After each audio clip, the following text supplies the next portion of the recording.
Então, hoje nós vamos estudar a lição 10 do Estudo Bíblico à Verdade. Vou compartilhar aqui com vocês o slide que nós vamos usar.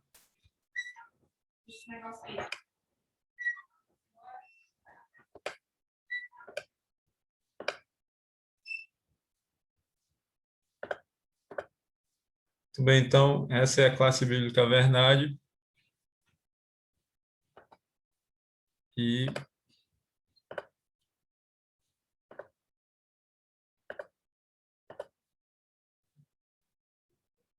esse é o Estudo Bíblico à Verdade, né? É o segundo estudo bíblico da nossa classe.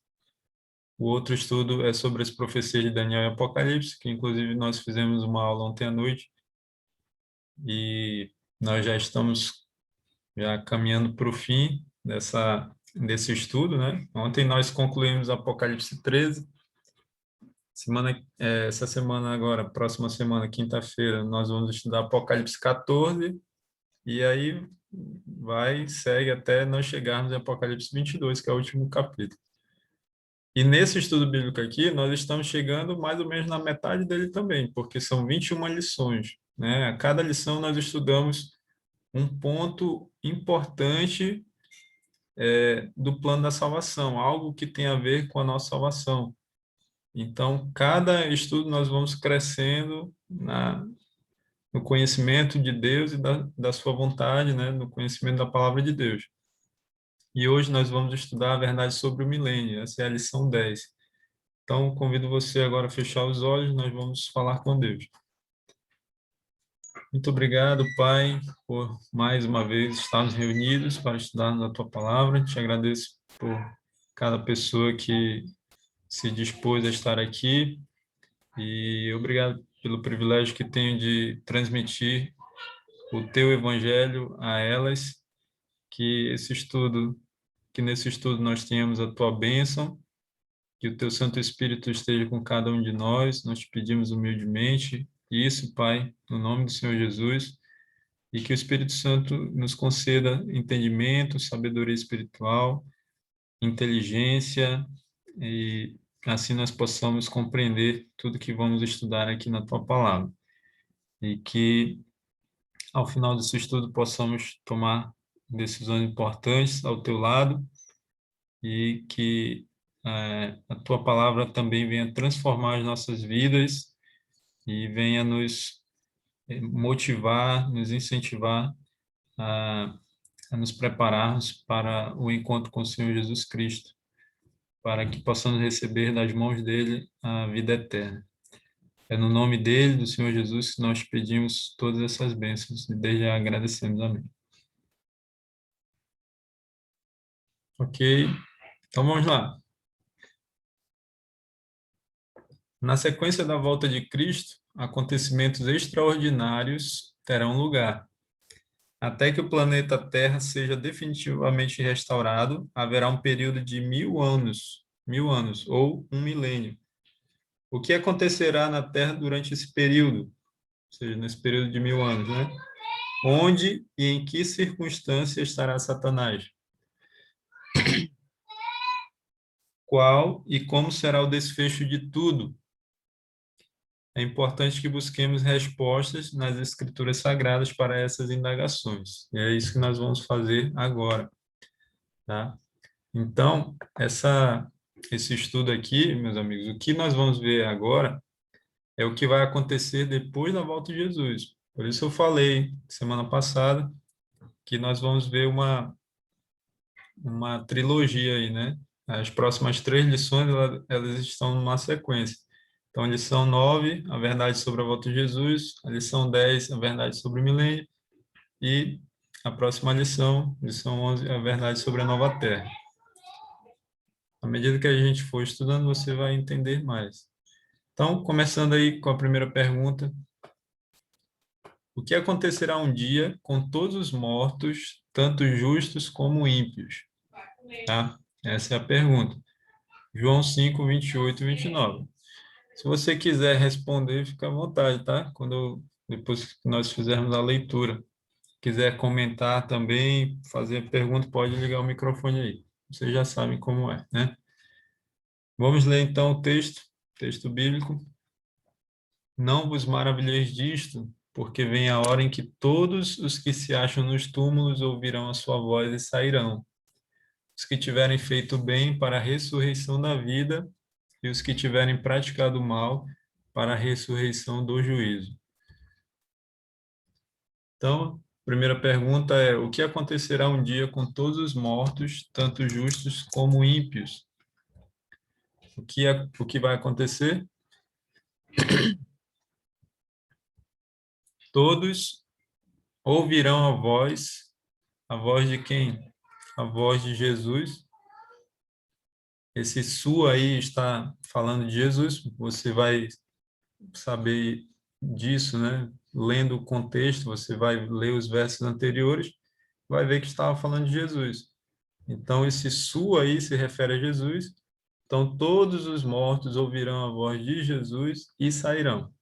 É isso que vai acontecer um dia com todos os mortos, ok?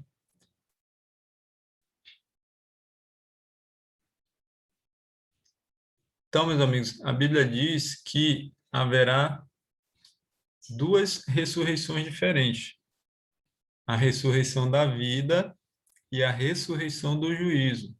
Nós vimos isso lá em João 5, 28 e 29.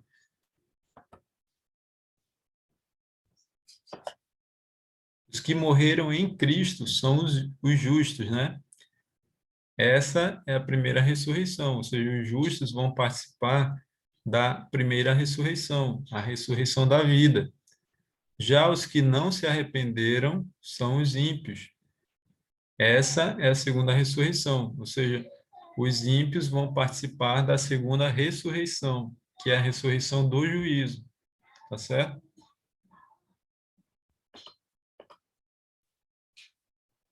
Então, sabendo disso, na segunda pergunta nós vamos ver que espaço de tempo haverá entre a ressurreição dos justos e a ressurreição dos ímpios, tá?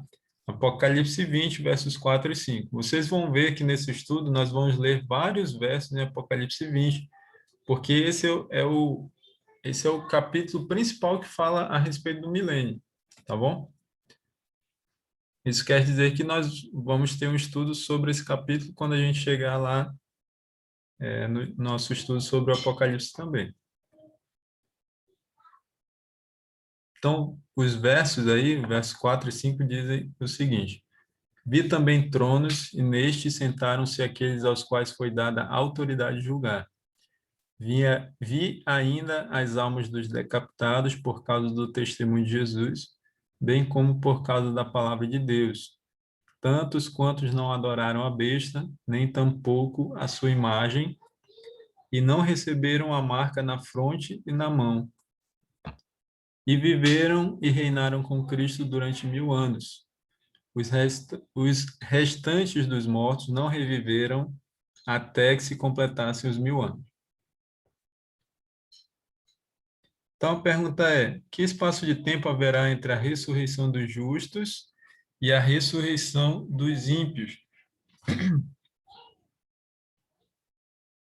Então, veja, tem aqui a primeira parte, né, do texto,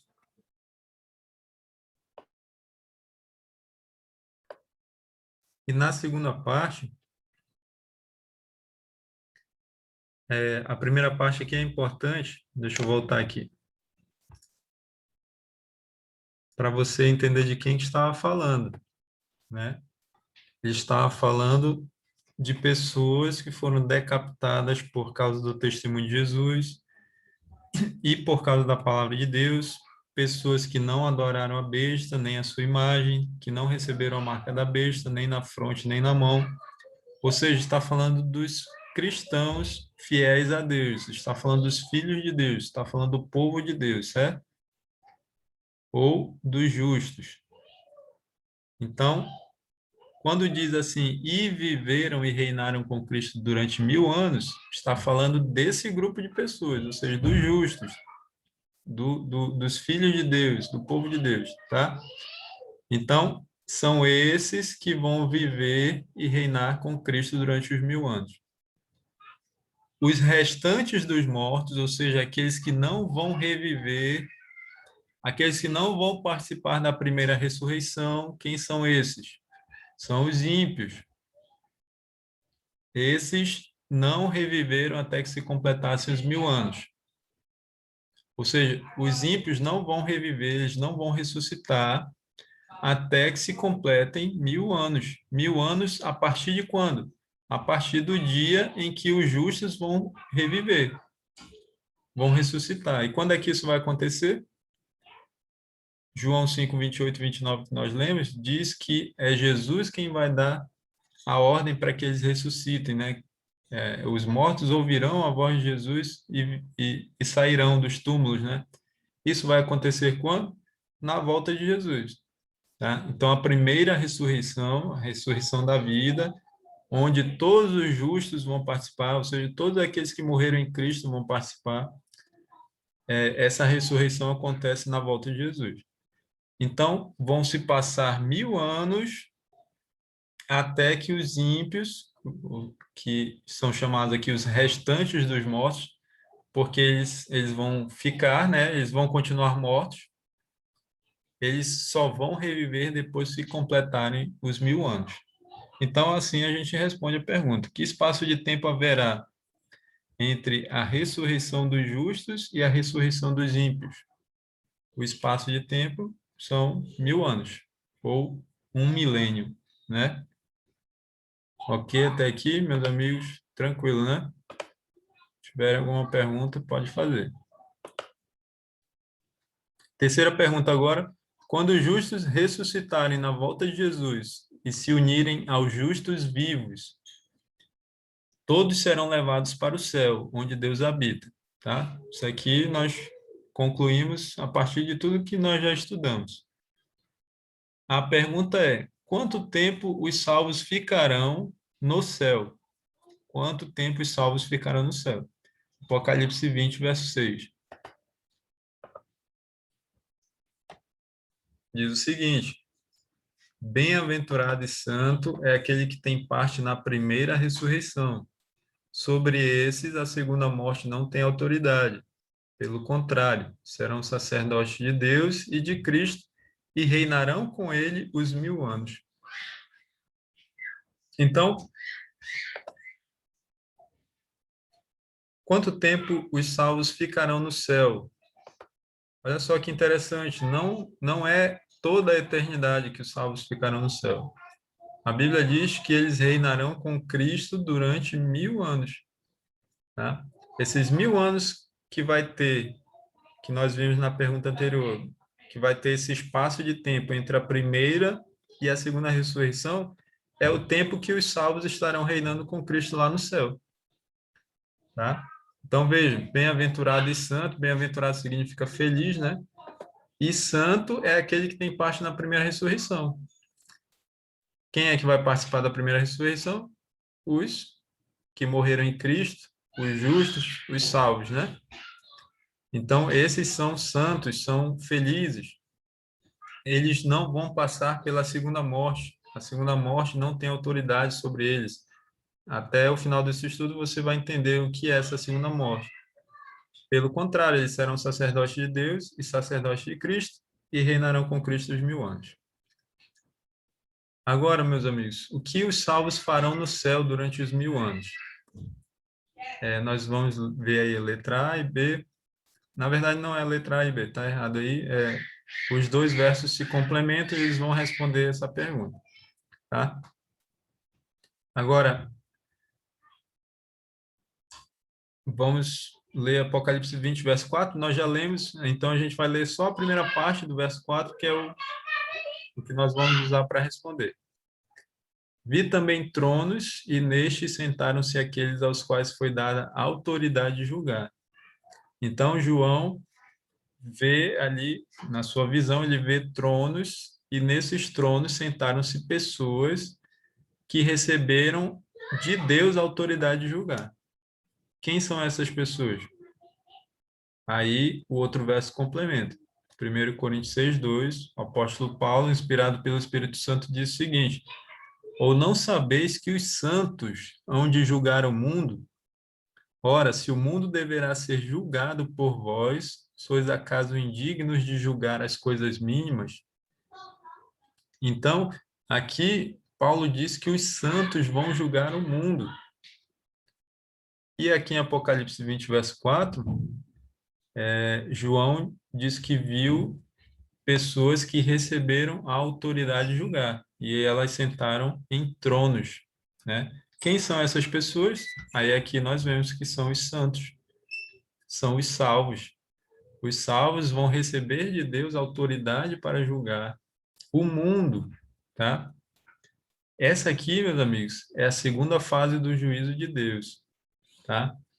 O juízo divino, ele tem três fases. A primeira fase é a fase de investigação.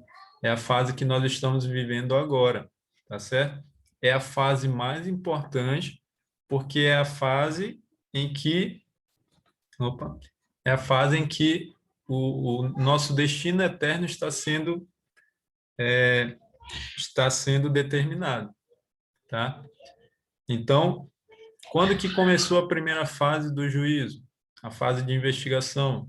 Para quem está acompanhando o estudo de Daniel e Apocalipse, sabe que começou no dia 22 de outubro de 1844. A partir dali, conforme a profecia de Daniel 8,14, o santuário celestial começou a ser purificado. E para que o santuário celestial seja purificado, é necessário que haja o julgamento, né? E aí, essa primeira fase ela vai durar até um pouco antes da volta de Jesus. Depois que o evangelho for pregado a todas as pessoas, depois que todos tiverem a oportunidade de tomar a sua decisão, então Jesus encerra a sua obra como nosso advogado e juiz, e então acaba a oportunidade de salvação, acaba ali então a primeira fase do juízo. A segunda fase do juízo vai ser durante os 1000 anos. Essa fase não tem o objetivo de mudar o destino eterno das pessoas, tá, meus amigos? Quem está salvo, quem está perdido, está perdido.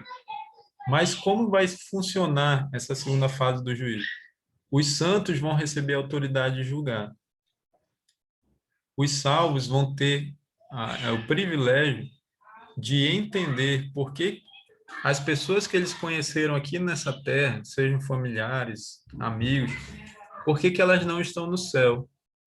Então, Deus vai abrir para eles os livros, né? Os livros de registro, e ali eles vão poder entender por que que o pai, a mãe, um filho, um cônjuge, um amigo, porque ele não está ali no céu, porque ele não se salvou. E aí Deus vai mostrar todas as oportunidades que a pessoa teve de salvação e todas as vezes que ela rejeitou essas oportunidades. Tá certo, meus amigos? E aí, nessa fase do juízo, vai ser determinado o grau de punição de cada pecador, de cada perdido. Esse grau de punição, meus amigos, tem a ver com o tempo que as pessoas levarão para serem totalmente consumidas pelo fogo. Esse fogo é a terceira fase do juízo, nós vamos já ver aqui nesse estudo de hoje. Daqui a pouco nós vamos chegar nessa parte. Tá? Então, só para você entender como vai funcionar essa segunda fase do juízo, nós chamamos de fase de comprovação.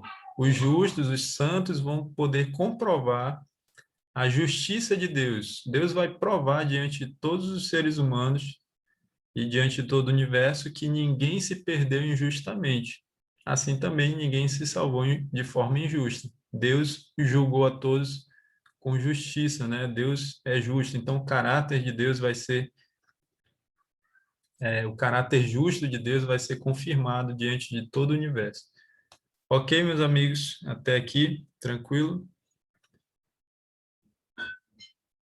Durante os 1000 anos que os salvos estarão no céu, como estará a terra? Essa é a pergunta 5. Só voltando, né? Isso na pergunta anterior. Os justos vão julgar durante os 1000 anos. Esses 1000 anos eles estarão lá no céu. Isso não quer dizer que essa vai ser a única atividade que eles vão fazer. Tá, meus amigos? Nós vamos poder fazer muitas coisas, nós vamos ter muitas coisas para fazer durante esses 1000 anos. Mas essa é uma atividade especial que eles vão fazer durante esse período, tá bom? Então, pergunta 5: durante os 1000 anos que os salvos estarão no céu, como estará a terra? Jeremias 4, versos 23 a 26. Olha só que interessante essa visão que Jeremias teve da terra durante o período após a volta de Jesus. Ou seja, durante, já nesse tempo dos 1000 anos, né? Olhei para a terra e ela sem forma e vazia, para os céus e não tinham luz. Olhei para os montes e eis que tremiam e todos os outeiros estremeciam. Olhei e eis que não havia homem nenhum, e todas as aves dos céus haviam fugido. Olhei ainda e eis que a terra fértil era um deserto, e todas as suas cidades estavam derribadas diante do Senhor, diante do furor da sua ira. Então, meus amigos, respondendo a pergunta, durante os 1000 anos que os salvos estarão no céu, como estará a terra? Então, a terra estará sem forma e vazia, sem luz. Isso aqui é muito interessante porque é a mesma condição que a terra estava antes de ser criada por Deus. Então, a terra vai estar na mesma condição que ela estava antes de ser criada. Lá em Gênesis capítulo 1 diz que a terra era sem forma, vazia e que havia trevas sobre a face do abismo. Exatamente, a terra estará na mesma condição, sem forma, vazia, sem luz. O que mais? Os montes vão tremer, né? Os montes outeiros, ou seja, terremotos constantes. Não vai ter homem nenhum. Por que que não vai ter homem nenhum?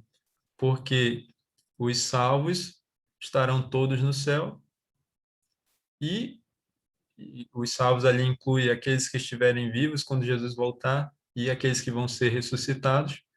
E os perdidos, quem estava morto permanece morto e quem estiver vivo, perdido quando Jesus voltar, vai morrer ali devido à manifestação da glória de Jesus na sua segunda vinda.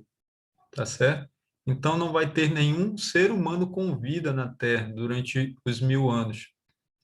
Continuando aí, olha só como vai estar a Terra. A Terra fértil era um deserto, então a Terra estará um deserto, claro, sem luz, né? Não tem como ter vida.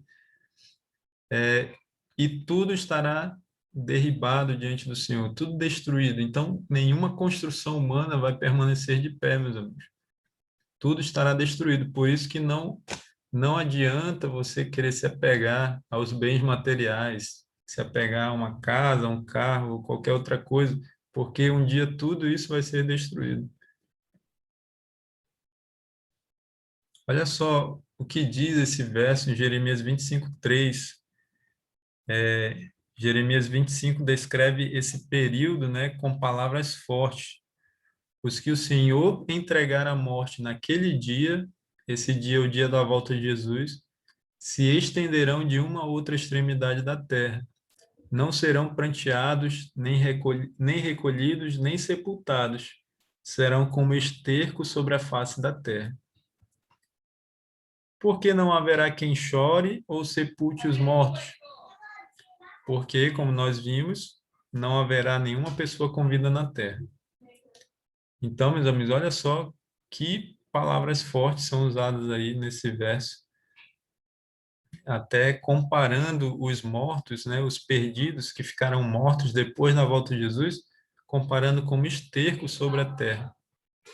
E aí eu pergunto para você, você quer ser como esterco sobre a terra depois que Jesus voltar? Eu não quero. Eu não quero estar nesse nessa multidão de mortos que ficará sobre a terra depois que Jesus voltar. Enquanto isso, os salvos estarão viajando para passar 1000 anos lá no céu. Olha só a diferença, né? De destino, né? Destino dos salvos e destino dos perdidos. Totalmente diferente.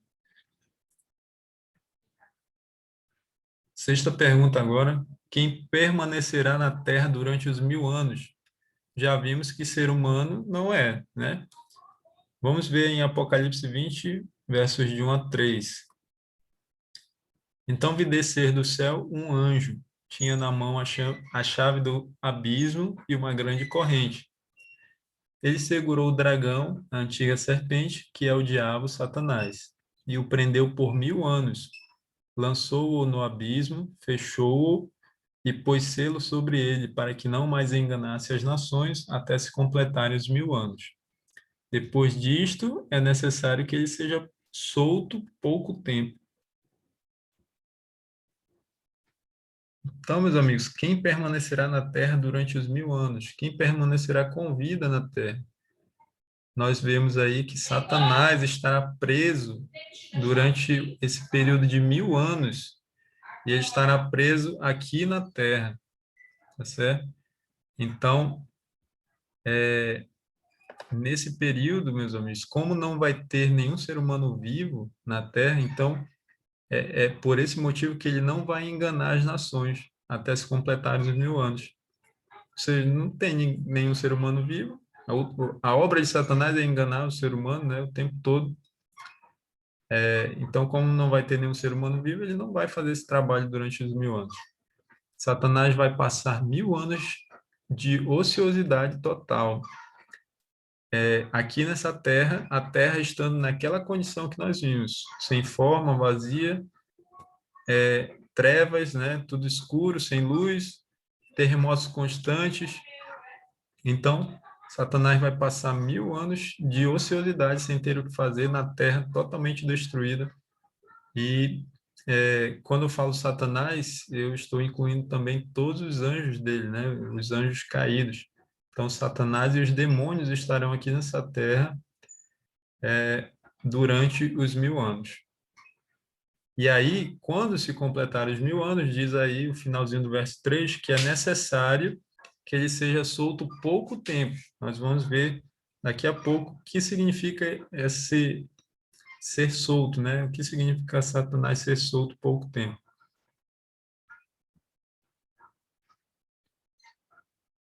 Passados os 1000 anos, o que acontecerá com Satanás e os ímpios? Dois versos aí de Apocalipse 20, o verso 5 e o verso 7. O verso 5. Os restantes dos mortos não reviveram até que se completassem os 1000 anos. Então, a pergunta é, passados os 1000 anos, o que acontecerá com Satanás e os ímpios? Esse verso aqui responde o que vai acontecer com os ímpios.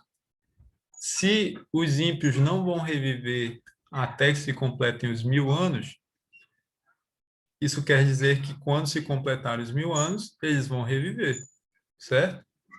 Então é isso que vai acontecer com os ímpios depois dos 1000 anos. Eles vão reviver ou vão ressuscitar, tá certo? E o que vai acontecer com Satanás?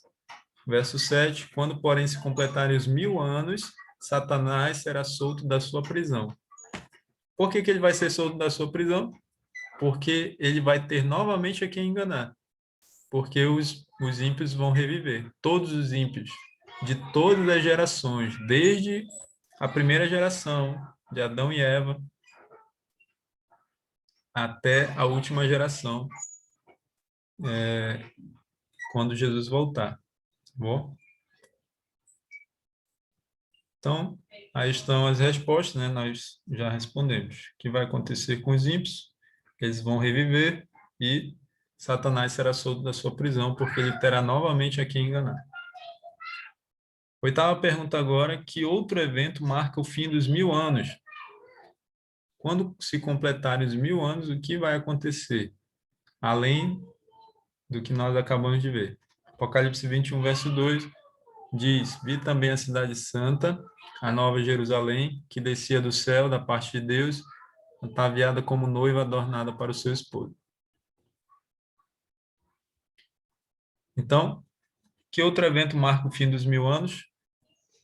O outro evento é a descida da cidade santa para a terra, né? Então, a cidade santa, chamada de Nova Jerusalém, vai descer do céu da parte de Deus e ela vai descer aqui para essa terra. Dentro da cidade santa estarão Jesus com todos os salvos, tá? Então, imagina aí a cidade santa, uma cidade inteira, né? E lá em Apocalipse 21 e 22 tem a descrição da cidade santa, né? Como ela é quadrada, tem as medidas lá, tem 12 portas, né? É, muro de ouro, enfim, tem a descrição lá. E imagina essa cidade, e dentro da cidade, Jesus com todos os salvos, e essa cidade flutuando, vindo lá do terceiro céu, é lá que essa cidade está agora, né? Jesus, quando disse que estava fazendo um lugar, estava preparando um lugar, lá em João 14, de 1 a 3, e depois ele voltaria, esse lugar é lá na Cidade Santa. Ela está lá no terceiro céu agora, onde Deus mora, né? E depois que se completar os 1000 anos, essa cidade vai descer, ela inteira, com Jesus e todos os salvos dentro. E aí, meus amigos, lá em Zacarias 14, diz que Jesus vem e com os pés ele vai tocar no mesmo lugar de onde ele saiu. Quando Jesus voltou para o céu, depois que ele ressuscitou, ele subiu a partir do Monte das Oliveiras. E é lá no Monte das Oliveiras que Jesus vai voltar agora pela terceira vez. Você já ouviu falar da terceira vinda de Jesus? Geralmente só se ouve falar da segunda vinda, mas essa vai ser a terceira vinda de Jesus à Terra. Isso depois dos 1000 anos. Então Jesus toca com os seus pés lá no Monte das Oliveiras e lá esse monte vai se tornar uma grande planície e é nessa grande planície que vai pousar ali a Cidade Santa. Então a Cidade Santa não fica suspensa no céu, ela vai ficar aqui na terra, onde hoje se localiza o Monte das Oliveiras, ou seja, lá no Oriente Médio, lá na terra de Israel, tá? Todas essas informações não estão aqui, mas estão lá na lição em PDF. Como eu falei para vocês, lá tem informações adicionais, que nem sempre são faladas aqui no nosso estudo ao vivo. Tá? Nona pergunta agora: o que Satanás fará com seu grande exército quando a cidade santa pousar na terra? Apocalipse 20, verso 8. E sairá a seduzir as nações que há nos quatro cantos da terra, Gog e Magog, a fim de reuni-las para a peleja. O número dessas é como a areia do mar. Então, na nona pergunta, o que Satanás fará com seu grande exército quando a cidade santa pousar na terra? O que ele vai fazer, meus amigos? Ele vai seduzir os seres humanos, ele vai enganar os seres humanos, os ímpios, pela última vez. Com que propósito? Com que objetivo? Com o objetivo de reunir essas pessoas para a peleja. E esse exército, meus amigos, de Satanás vai ser tão grande que a Bíblia compara com a areia do mar. Então, imagina o número de pessoas, talvez seja um número incontável de pessoas que viveram desde a primeira geração, né, desde os descendentes de Adão e Eva, até hoje, né? Só hoje nós temos 7, 8 bilhões de pessoas. Imagina, então, desde o início dessa Terra, mais ou menos 6.000 anos, né, de existência que a Terra tem. Então, são muitas pessoas. Como o número dos perdidos sempre foi maior, então esse número, esse exército de Satanás vai ser maior do que o exército de Jesus, ou seja, dos salvos que estarão dentro da Cidade Santa. Aqueles que estarão do lado de fora vão ser muito mais, o número é muito, muito maior. E aí, por isso que é comparado com a areia do mar. Então, como essas pessoas sempre deram ouvidos à voz de Satanás, né? Elas não vão ter dificuldades de ser convencidas por ele, de serem enganadas por ele, de que eles podem, devido ao seu grande número, Satanás vai dizer que eles podem invadir a Cidade Santa e conquistá-la pela força. O que eles não conquistaram de forma gratuita, né, como é a salvação que Jesus nos oferece, eles vão querer conquistar pela força. E aí Satanás então vai se organizar para uma guerra realmente, uma guerra. E aí eles vão marchar, nós vamos ver agora no próximo texto, com o propósito de invadir a cidade santa. Pergunta 10: qual será o castigo final daqueles que rejeitaram a Deus e sua vontade? Apocalipse 20, verso 9. Marcharam então pela superfície da terra e sitiaram o acampamento dos santos e a cidade querida. Desceu, porém, fogo do céu e os consumiu. Então, qual será o castigo final daqueles que rejeitaram a Deus e sua vontade? Eles vão, eles serão consumidos pelo fogo. Esse é o castigo final dos perdidos, meus amigos. Veja que Satanás vai reunir o seu exército para a peleja, né? Eles vão marchar pela superfície da terra, ou seja, eles vão caminhar em direção à Cidade Santa. Eles vão chegar a sitiar a Cidade Santa, que é chamada aí também de acampamento dos santos. Sitiar significa cercar. Então, eles vão chegar perto da Cidade Santa, eles vão cercar a Cidade Santa. Porém, nesse momento, Jesus vai dar a ordem para que o fogo desça do céu e esse fogo vai consumir Satanás, todos os demônios e também todos os perdidos. Quando fala consumir, meus amigos, consumir é queimar até a última partícula, é não sobrar nada, tá? É não restar nada, não vai restar nada dos perdidos, não vai restar nada de Satanás e dos seus anjos. Eles serão completamente consumidos pelo fogo. E aí eu falei para vocês que naquele julgamento vai ser determinado o grau de punição dos perdidos. O que isso significa? Aqueles que tiveram mais oportunidades de salvação e que rejeitaram, né, por isso estão perdidos, esses queimarão por mais tempo. Quem tiver menos oportunidades de salvação, esses vão queimar por menos tempo, serão consumidos mais rapidamente. Quem tiver mais pecados vai ser consumido por mais tempo. Os grandes inimigos de Jesus durante toda a história dessa terra serão consumidos por mais tempo, entendeu?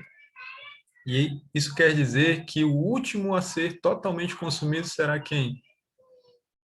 O maior pecador de todos, o originador do pecado, que é Satanás. Porque, além dos pecados dele, que não são poucos, ele vai carregar todos os pecados dos salvos, tá? Eu explico isso no sermão que eu fiz sobre o juízo investigativo, está lá no meu canal. O juízo investigativo, parte 1 e parte 2. Eu explico por que os pecados perdoados dos salvos serão colocados sobre Satanás. Então, ele vai ser o último a ser totalmente consumido. Então, meus amigos,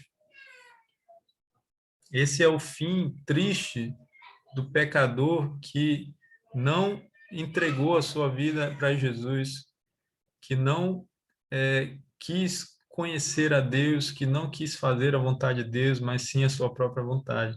Esse vai ser o fim. Essa aqui é a terceira fase do juízo, meus amigos. É a fase de execução. É quando Jesus vai confirmar a salvação e a vida eterna para os salvos que estão dentro da Cidade Santa.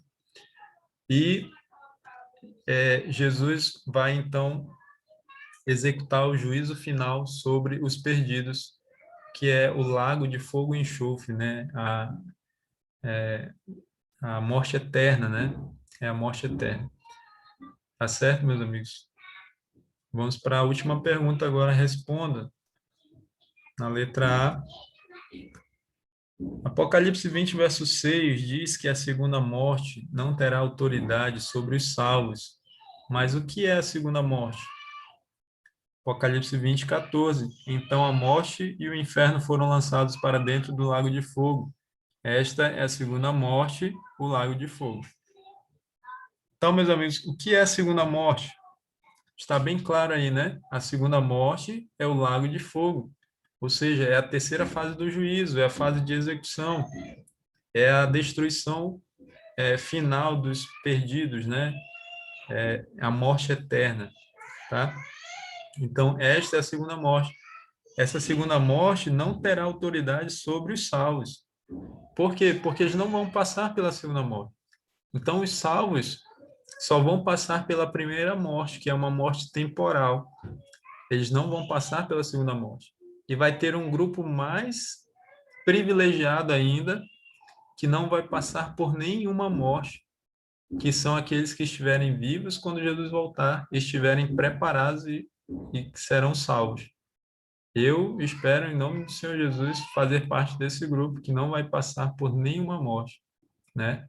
Mas se vier a morrer, que eu e você possamos morrer em Cristo, né? Com a esperança da ressurreição, e possamos participar da primeira ressurreição, que é a ressurreição da vida, né? Quando Jesus voltar. Letra B agora. Quem passará pela segunda morte? Apocalipse 20, verso 15. E se alguém não foi achado inscrito no livro da vida, esse foi lançado para dentro do lago de fogo. Então, quem passará pela segunda morte, meus amigos, a morte eterna? Todo aquele que não tiver o seu nome inscrito no livro da vida.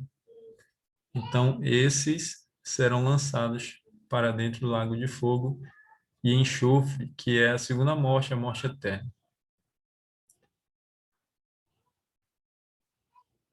Apocalipse 21, verso 8.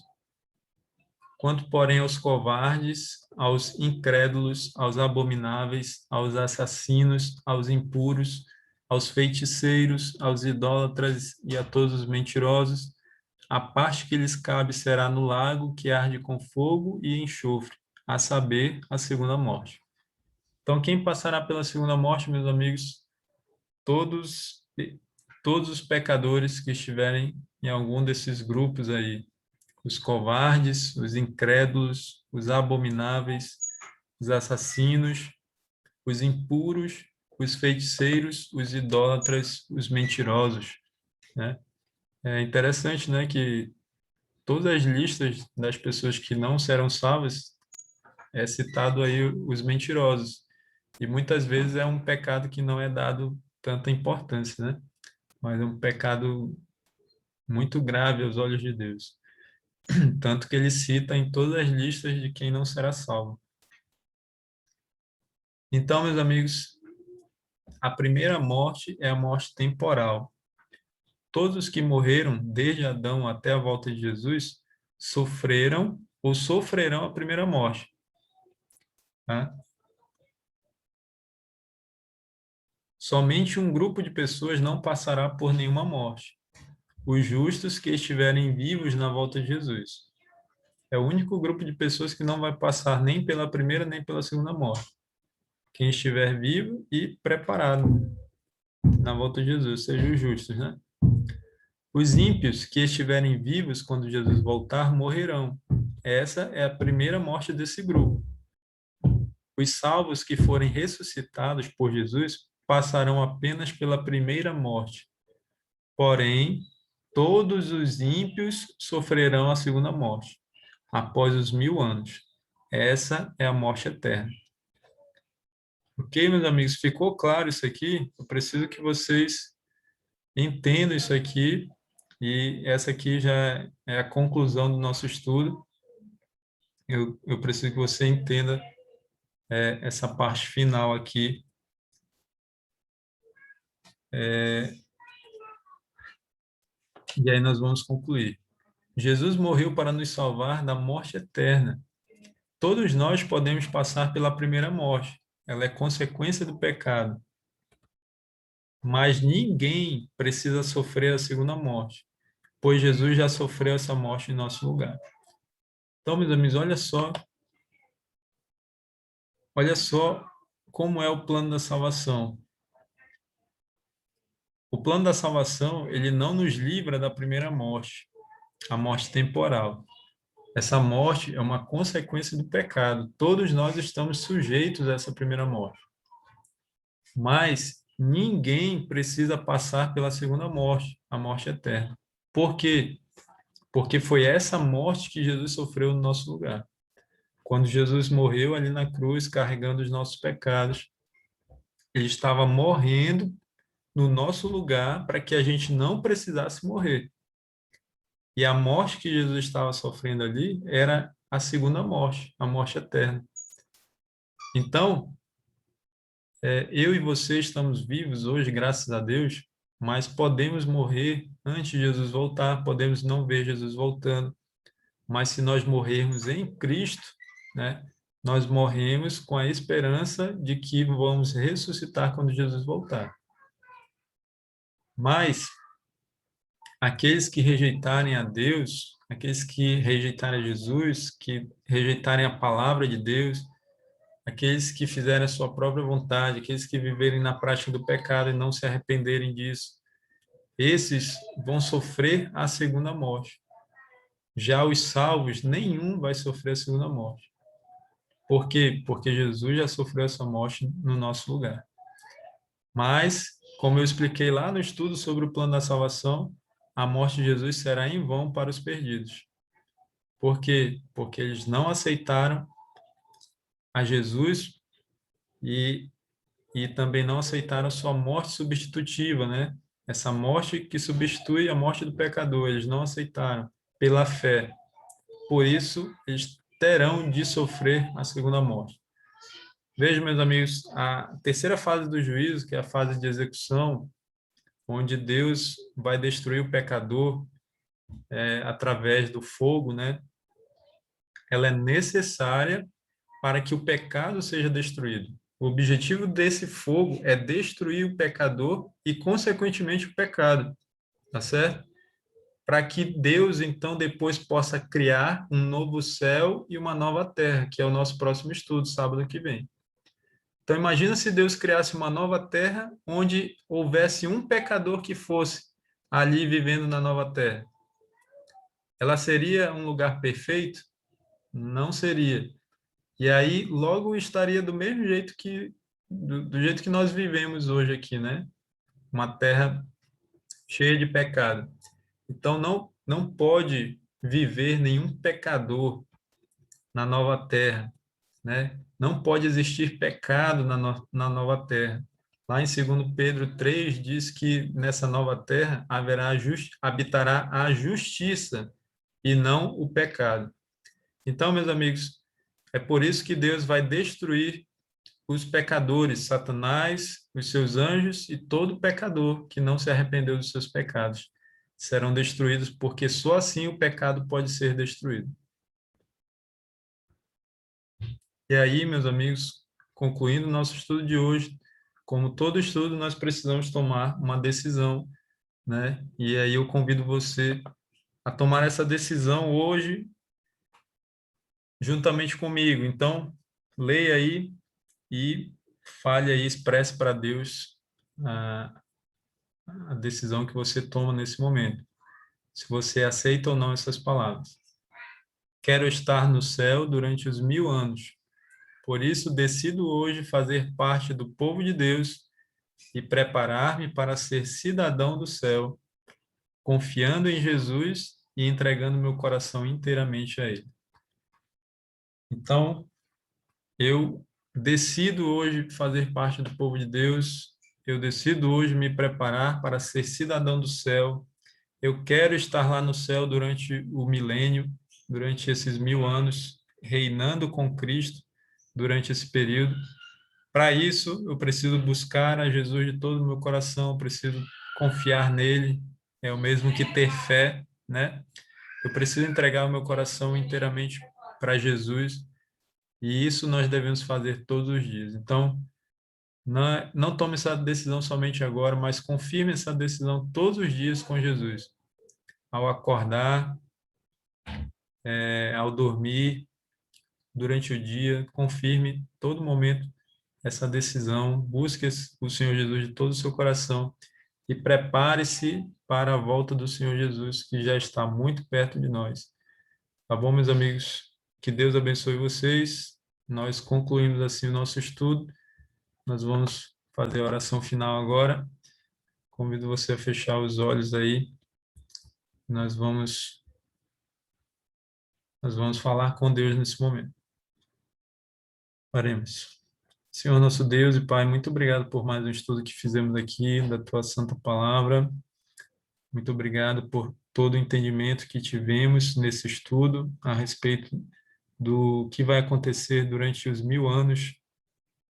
Existem muitas interpretações erradas a respeito desse assunto, mas podemos ver que a Tua Palavra é bem clara e não deixa dúvidas a respeito desse assunto, Pai. Muito obrigado por isso.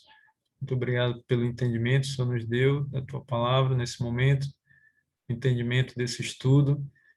E queremos pedir que, em nome de Jesus, o Senhor nos conceda o Espírito Santo, que o Espírito Santo nos efetue em nós o querer e o realizar segundo a Tua boa vontade, que o Espírito Santo nos dê o desejo e forças para te buscar de todo o nosso coração, que possamos também, meu Deus, morrer para o eu e viver para o Senhor, fazendo a tua vontade, não a nossa.